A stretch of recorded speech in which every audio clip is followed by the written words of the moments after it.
আসসালামু আলাইকুম। সংবাদে আপনাদের সবাইকে স্বাগত জানাচ্ছি। আমি ফিরোজ তোহা। শুরুতেই আরবে কেবলস সংবাদ শিরোনাম জানিয়ে দেব এই মুহূর্তে হাতে পাওয়া সর্বশেষ গুরুত্বপূর্ণ আপডেট বাংলা সংবাদ। শুরুতেই থাকছে করোনা ভাইরাসের মতো দুর্নীতি বিস্তার লাভ করেছে। ন্যাশনাল পিপলস পার্টির চেয়ারম্যান ও গণতন্ত্র বিকাশ মঞ্চের সমন্বয়ক শেখ সালাউদ্দিন সালু বলেছেন, দেশে করোনা ভাইরাসের মতো দুর্নীতি সব জায়গায় ছড়িয়ে পড়েছে, এ থেকে বাঁচার যেন উপায় নেই। এবারে জানাবো দুর্নীতিকাণ্ডের সেই মতিউর এখন কোথায়। ছাগলকাণ্ডের 14 দিন পর প্রথম স্ত্রী লাকি প্রকাশ্যে এলেও এখনও মতিউরের কোনো হদিস নেই। তিনি কর্মস্থলেও যাচ্ছেন না, তাহলে তিনি কোথায়? তিনি কি দেশে আছেন নাকি পালিয়ে গেছেন? প্রিয় দর্শক, এ বিষয়ে জানাবো বিস্তারিত, সঙ্গে থাকুন।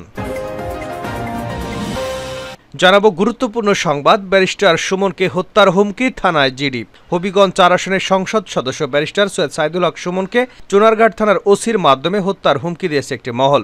এ ঘটনায় গতকাল শনিবার রাতে রাজধানীর শেরেবাংলা নগর থানায় হাজির হয়ে জীবনের নিরাপত্তা চেয়ে সাধারণ ডায়েরি করেছেন ব্যারিস্টার সুমন। জানাবো দলীয় কোন্দল সহিংসতায় কঠোর অবস্থানে নামছে আওয়ামী লীগ।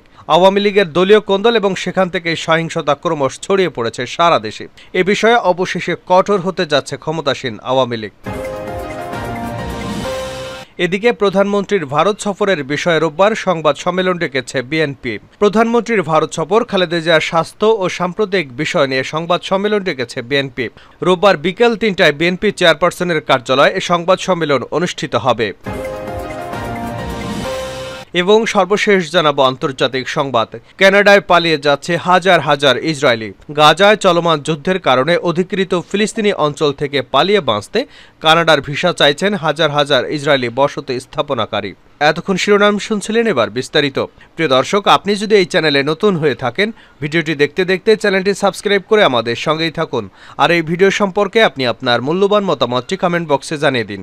আর হ্যাঁ প্রিয় দর্শক, জানিয়ে দিন ভিডিওটি কোথা থেকে দেখছেন। করোনা ভাইরাসের মতো দুর্নীতি বিস্তার লাভ করেছে শেখ সালু। ন্যাশনাল পিপলস পার্টির চেয়ারম্যান ও গণতন্ত্র বিকাশ মঞ্চের সমন্বয়ক শেখ সালাউদ্দিন সালু বলেছেন, দেশে করোনা ভাইরাসের মতো দুর্নীতি বিস্তার লাভ করেছে। তিনি বলেন, ভাইরাস মুক্ত করতে যেমন ভ্যাকসিন লাগে, ঠিক তেমনি দেশকে দুর্নীতিমুক্ত করতে হলে ট্রাইব্যুনাল এবং টাস্ক ফোর্স গঠন করতে হবে, যারা যে কোনো দুর্নীতি এবং মাদক বিরোধী মামলায় 3 মাসের মধ্যে শেষ করতে বাধ্য থাকবে। শনিবার জাতীয় প্রেস ক্লাবের সামনে এক মানববন্ধনে দেশ থেকে দুর্নীতি নির্মূলে তিনি এমন প্রস্তাবনা তুলে ধরেন। সীমাহীন দুর্নীতি, মাদক বিস্তার এবং দ্রব্যমূল্যের ঊর্ধ্বগতির প্রতিবাদে গণতন্ত্র বিকাশ মঞ্চের উদ্যোগে এ মানববন্ধন হয়। শেখ সালাউদ্দিন সালু বলেন, সাবেক আইজিপি বেনজির আহমেদ, ছাগলকাণ্ডে মতিউর এবং এনবিআরের প্রথম সচিব কাজী আবু মাহমুদ ফয়সালের দুর্নীতির কথা আজ বেরিয়ে এসেছে। এরা সরকারি কর্মকর্তাদের মধ্যে ধরা পড়া 2-1 জন, কিন্তু এরকম হাজার হাজার দুর্নীতিবাজ কর্মকর্তা রয়েছে। বেনজির আহমেদ শুদ্ধাচার সনদ পেয়েছিলেন। সর্বোচ্চ দুর্নীতি করার পরেও যদি কেউ শুদ্ধাচার সনদ পায়, তাহলে এই শুদ্ধাচার সনদের মানেটা কি? স্বাধীনতার 50 বছরের ইতিহাসে কোনো সরকারি কর্মকর্তা বেনজির আহমেদের মতো সীমাহীন দুর্নীতি করেনি। তিনি বলেন, প্রজাতন্ত্রের মালিক জনগণ, কিন্তু এখন দেখা যাচ্ছে প্রজাতন্ত্রের মালিক সরকারি কর্মকর্তারা এবং জনগণ হচ্ছে তাদের দাস। এর থেকে মুক্তি পেতে হলে এদের সঠিক বিচার করতে হবে, যাতে তারা মনে করে তারা প্রজাতন্ত্রের কর্মচারী। এনপিপি চেয়ারম্যান আরও বলেন, মাদকের কারণে দেশের তরুণ সমাজ আজ ধ্বংসের দিকে যাচ্ছে, কিন্তু মূল হোতারা ধরাছোঁয়ার বাইরে। মাদকের ছোবল থেকে মুক্তি পেতে হলে ট্রাইব্যুনালের মাধ্যমে এদের দ্রুত বিচার করতে হবে। গণতন্ত্র বিকাশ মঞ্চের এই সমন্বয়ক আরও বলেন, দ্রব্যমূল্যের ঊর্ধ্বগতি এতটাই প্রকট আকার ধারণ করেছে, দরিদ্র, মধ্যবিত্ত আর নিম্ন মধ্যবিত্তরা প্রচণ্ডভাবে অসহায় জীবনযাপন করছে। এক ধনী ব্যবসায়ের সিন্ডিকেটের কারণে সমস্ত কিছুর দাম আকাশচুম্বী হয়েছে। বাজার সিন্ডিকেট এবং ব্যবসায়ী সিন্ডিকেটের সঙ্গে কারা আছে আমরা সেটা দেখতে চাই। এই সিন্ডিকেট ভেঙে দিয়ে দ্রব্যমূল্যের ঊর্ধ্বগতির লাগাম টেনে ধরার জন্য বাজার মনিটরিং আরও জোরদার করতে হবে। দুর্নীতিবাজ মতিউর এখন কোথায়? ছাগলকাণ্ডের 14 দিন পর প্রথম স্ত্রী লাকি প্রকাশ্যে এলেও এখনও মতিউরের হদিস নেই। তিনি কর্মস্থলে যাচ্ছেন না। এনবিআরের সদস্য পদ থেকে তাকে অর্থ মন্ত্রণালয়ে সংযুক্তি করা হয়েছে। সেখানে তিনি কারো মাধ্যমে যোগদানপত্র জমা দিয়েছেন নাকি ছুটি নিয়েছেন যোগদানপত্র জমা না দিলে বা ছুটি না নিলে তার বিরুদ্ধে কী ধরনের বিভাগীয় ব্যবস্থা নেওয়া হতে পারে সে বিষয়ে কেউ মুখ খুলছে না। অর্থ মন্ত্রণালয়ের পুরনো ভবনের দোতলায় তার জন্য নির্ধারিত কক্ষটিও পরিপাটি করা হয়নি। তবে তিনি নিজেকে রক্ষায় বরাবরের মতোই প্রভাবশালী মহলে তদবিরে নেমেছেন। গণমাধ্যমে তাকে এবং তার পরিবারকে নিয়ে যাতে সংবাদ প্রচার না হয় সে চেষ্টাও চালাচ্ছেন। তার প্রথম পক্ষের স্ত্রী রায়পুরা উপজেলা চেয়ারম্যান লায়লা কানিস লাকি প্রকাশ্যেই বলেছেন, ঢাকার ও নরসিংদীর টেলিভিশন এবং পত্রিকার বড় বড় সাংবাদিকদের ম্যানেজ করেই রায়পুরে গেছেন, আর কিছু হবে না, সব থেমে যাবে বলে দম্ভোক্তি করেছেন তিনি। ঈদুল আজহার আগে মোহাম্মদপুরের বিতর্কিত সাদিক এগ্রো থেকে 15 লাখ টাকায় একটি ছাগল কেনেন ধানমন্ডির তরুণ মুশফিকুর রহমান ইফাত। এই ছাগল কেনার খবর সামাজিক যোগাযোগ মাধ্যম ফেসবুকে ভাইরাল হলে ইফাতের অর্থের উৎস নিয়ে ওঠে প্রশ্ন। এরপরই দৃশ্যপটে আসতে থাকে এনবিআর সদস্য মতিউর রহমান পরিবারের বিপুল সম্পদ। প্রাথমিক অনুসন্ধানে দুদক নিশ্চিত হয়েছে নামে বেনামে সম্পদ গড়ে তুলেছেন মতিউর। নিজের নামে মাত্র 20 কোটি টাকার সম্পত্তির আয়কর ফাইল দেখিয়েছেন। বাকি কয়েক হাজার কোটি টাকার সম্পদ করেছেন স্ত্রী, সন্তান, ভাই এবং আত্মীয় স্বজনের নামে। এছাড়া দেশের 3টি বড় শিল্প গ্রুপে চুক্তিপত্র দলিলের মাধ্যমে মতিউরের প্রায় 7,000 কোটি টাকা বিনিয়োগের তথ্য পেয়েছে দুদক। এ তথ্য যাচাই বাছাই এবং দালিলিক প্রমাণাদি সংগ্রহের প্রক্রিয়া চলমান রয়েছে। ব্যারিস্টার সুমনকে হত্যার হুমকি, থানায় জিডি। হবিগঞ্জ 4 আসনের সংসদ সদস্য ব্যারিস্টার সৈয়দ সাইদুল হক সুমনকে চুনারঘাট থানার ওসির মাধ্যমে হত্যার হুমকি দিয়েছে একটি মহল। এ ঘটনায় গতকাল শনিবার রাতে রাজধানীর শেরেবাংলা নগর থানায় হাজির হয়ে জীবনের নিরাপত্তা চেয়ে সাধারণ ডায়েরি করেছেন ব্যারিস্টার সুমন। রাতে জিডির তদন্ত কর্মকর্তা শেরেবাংলা নগর থানার উপপরিদর্শক মোহাম্মদ শরীফুজ্জামান শরীফ গণমাধ্যমে জিডির বিষয়টি নিশ্চিত করেছেন। তিনি বলেন, জিডি হয়েছে বেশিক্ষণ হয়নি, আমরা সাধারণত 12 থেকে 13 ঘন্টা পরে অফিসিয়াল কপি পাই। আপনি যে কপি পেয়েছেন সেটা আমিও পেয়েছি, তবে অফিসিয়াল পাইনি। জিডি হয়েছে এটা নিশ্চিত। জিডিতে ব্যারিস্টার সুমন উল্লেখ করেছেন, গত 27 জুন ঢাকায় অবস্থানকালে রাত আনুমানিক 8টার সময় আমার নির্বাচনী এলাকা চুনারঘাট থানার ভারপ্রাপ্ত কর্মকর্তা তার সরকারি মোবাইল থেকে আমার হোয়াটসঅ্যাপে ফোন করে জানান যে আপনাকে হত্যার জন্য অজ্ঞাতনামা একটি শক্তিশালী মহল গত 3 দিন আগে 4 থেকে 5 জনের একটি টিম নিয়ে মাঠে নেমেছে। আপনি রাতে বাইরে বের হবেন না এবং সাবধানে থাকবেন। জিডিতে সুমন আরও উল্লেখ করেছেন, তখন আমিও ওসির কাছে অজ্ঞাতনামা ব্যক্তিদের পরিচয় জানতে চাইলে তিনি ওই ব্যক্তিদের পরিচয় জানাতে অস্বীকার করেন এবং আমাকে সাবধানে থাকার পরামর্শ দেন। এ বিষয়টি জানার পর আমি মারাত্মকভাবে নিরাপত্তাহীনতায় ভুগছি। জিডির বিষয়ে ব্যারিস্টার সুমনের সাথে যোগাযোগ করা হলে তিনি ফোন ধরেননি। তবে জিডির কপি সামাজিক যোগাযোগ মাধ্যমে শেয়ার করে সুমন লিখেছেন, ভয়টা মৃত্যুর নয়, ভয়টা আমার এলাকার মানুষের জন্য। কি হবে যদি আমি বেঁচে না থাকি?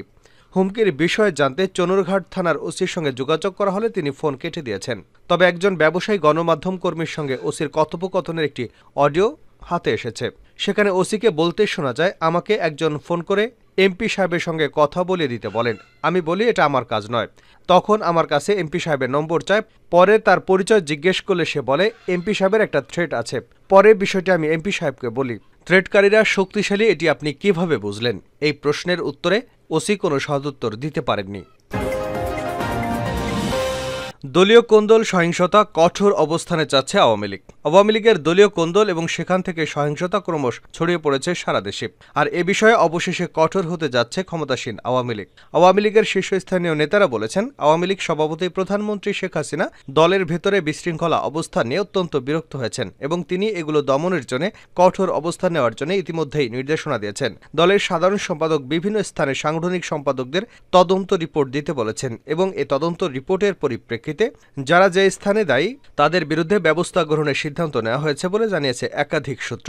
এছাড়া প্রধানমন্ত্রী দেশে ফেরার পরই আওয়ামী লীগের কেন্দ্রীয় কার্যনির্বাহী কমিটির বৈঠক অনুষ্ঠিত হবে এবং এ বৈঠকে এই বিষয়টি আলোচিত হবে বলেও ধারণা করা হচ্ছে।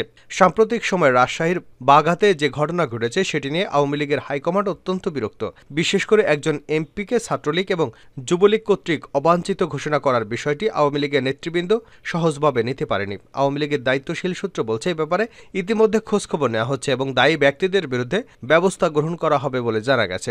সারা দেশে যেখানে বিশৃঙ্খলা হবে সেখানে চেইন অব কমান্ড ভাঙা হবে, সেখানে কঠোর ব্যবস্থা গ্রহণ করার জন্য আওয়ামী লীগ সভাপতি ইতিমধ্যেই নির্দেশনা দিয়েছেন। উল্লেখ্য যে গত 7 জানুয়ারি নির্বাচনের আগে থেকে আওয়ামী লীগের ভেতরে কোন্দল ছড়িয়ে পড়তে থাকে। বিশেষ করে নির্বাচন উন্মুক্ত করে দেওয়ার পর আওয়ামী লীগ বনাম আওয়ামী লীগের লড়াই তীব্র হয়েছে। এ সময় আওয়ামী লীগের যারা দলীয় প্রতীক পেয়েছেন এবং যারা স্বতন্ত্র হিসেবে দাঁড়াচ্ছেন তারা মুখোমুখি অবস্থানে দাঁড়িয়ে যায়, একে অন্যের বিরুদ্ধে বিষোদ্গার করতে থাকে এবং পরবর্তীতে তা সহিংসতায় রূপ নেয়। নেয়। নির্বাচনের পর আওয়ামী লীগের ভেতরে এই বিরোধ আরও বাড়তে থাকে। আওয়ামী লীগ সভাপতি শেখ হাসিনা কয়েক দফা এই বিরোধ নিষ্পত্তির জন্য আহ্বান জানান। তিনি নির্বাচনে যা হবার হয়ে গেছে, ভুল বোঝাবুঝির অবসান ঘটিয়ে একসাথে সকলকে কাজ করার জন্য নির্দেশনা দেন। কিন্তু তারপরও বিভিন্ন স্থানে থেমে থেমে সহিংসতার ঘটনা ঘটছে এবং সহিংসতা এখন উদ্বেগজনক পর্যায়ে চলে গেছে বলে মনে করছেন আওয়ামী লীগের শীর্ষ নেতারা। কানাডায় পালিয়ে যাচ্ছে হাজার হাজার ইসরায়েলি। গাজায় চলমান যুদ্ধের কারণে অধিকৃত ফিলিস্তিন অঞ্চল থেকে পালিয়ে আসতে কানাডার ভিসা চাইছেন হাজার হাজার ইসরায়েলি বসতি স্থাপনাকারী।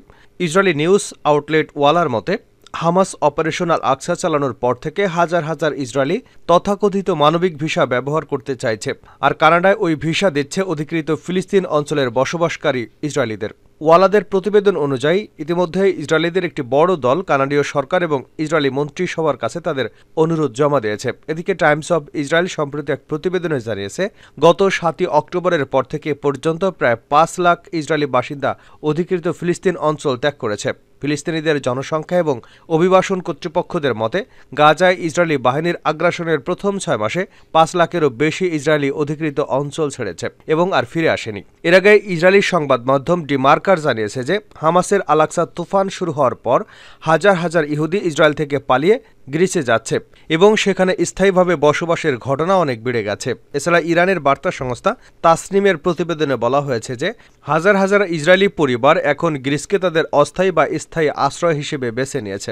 আর এই ব্যাপক সংখ্যক ইসরায়েলি গ্রিসে পাড়ি জমানোর কারণে সেখানে অ্যাপার্টমেন্ট কেনার চাহিদা ব্যাপকভাবে বেড়েছে। চাহিদার তুলনায় আবাসনের পরিমাণ কম থাকায় সেখানে বাড়ি ভাড়াও বেড়েছে অনেক। আর এবার ইসরায়েলি নিউজ আউটলেট ওয়ালা জানায়, হাজার হাজার ইসরায়েলি কানাডায় পালানোর কথা।